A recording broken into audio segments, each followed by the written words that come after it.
रात का अंधेरा गहराता जा रहा था। चांदनी धुंध की चादर ओढ़े हुए थी और हवा में एक अजीब सी ठंडक थी। इस ठंडक में कोई सुकून नहीं बल्कि डर था। ये कहानी है एक गांव की जिसका नाम था कर्णपुर। ये गांव घने जंगलों और पहाड़ियों के बीच बसा हुआ था। वहां जाने की हिम्मत कम ही लोग करते थे।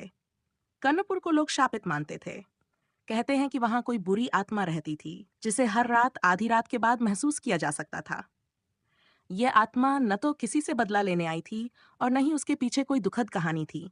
वह केवल भटकती थी, अकारण।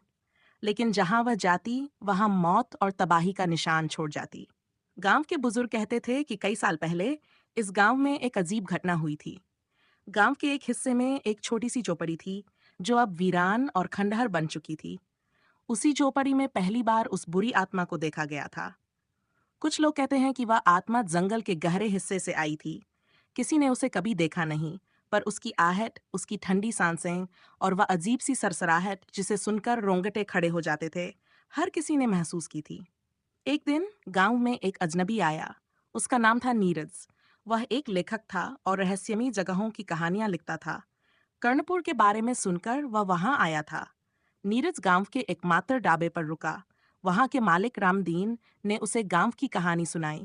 बाबूजी, यहाँ मत रहिए, ये गांव अब रहने लायक नहीं है। रात होते ही यहाँ कोई नहीं रुकता। जो भी रुका वह वापस नहीं लौटा। नीरज मुस्कुराया।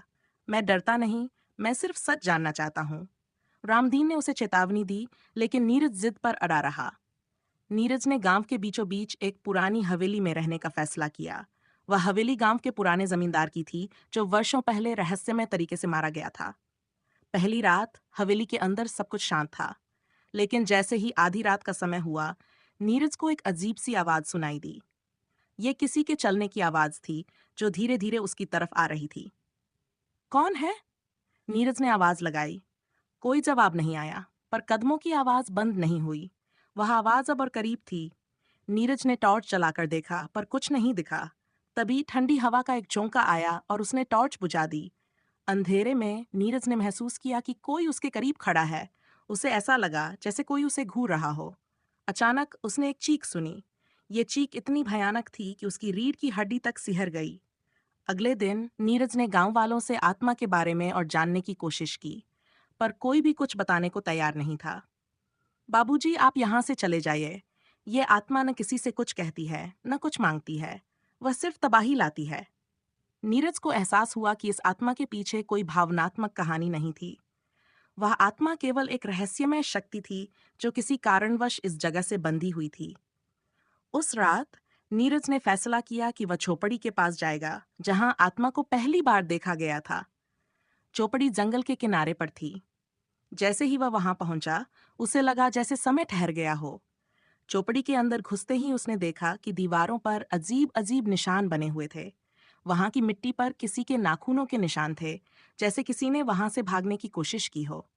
तभी चौपड़ी में अंधेरा छा गया। नीरज को एक बार फिर वह ठंडी हवा महसूस हुई। उसने देखा कि दीवारों पर लगे निशान धीरे धीरे चमकने लगे।